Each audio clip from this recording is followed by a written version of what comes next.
दर्शक बंधु सेमिफाइनल रे ऑस्ट्रेलिया को हराई भारत फाइनल को प्रवेश कर सारी। एबे फाइनल मैच भी दुबई रे ही खेला जिवो। द्वितीय सेमिफाइनल रे जी भी टीम जीतिब से भारत सहित दुबई रे ही फाइनल मैच खेलिबो। एथि सहित क्रिकेट इतिहास रे पाकिस्तान प्रथम देश हो जाइछि जी कि क्रिकेट रो आयोजन करुथिले भी फाइनल मैच निज देश रे करि पारु नाही। पर्यंत एमिति केबे भी होई नथिला कि गोटिए देश जे कि मैच आयोजन करिवो हेले सेठारे फाइनल मैच होई पारिबो नाही।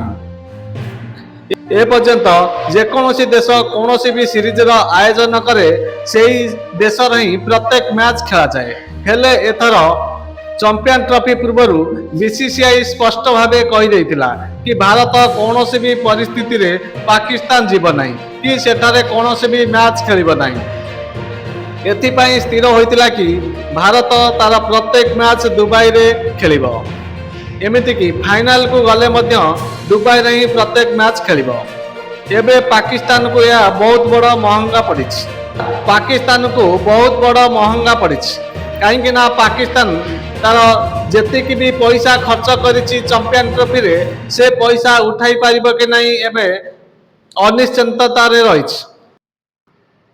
दर्शक बंधु सबुबेल पई भारत को निजर शत्रु भाबुथिबा पाकिस्तान को बीसीसीआई शेष रे गोटिए पाने देछि। दर्शक बंधु आपण एथिपई कोन भाबुछंती कमेंट बॉक्स रे निश्चिंत जणाइबे। दर्शक बंधु जदि वीडियोटी भल लगी थाए ताले वीडियो को लाइक करने सहित चैनल को भी सब्सक्राइब कर नेबे।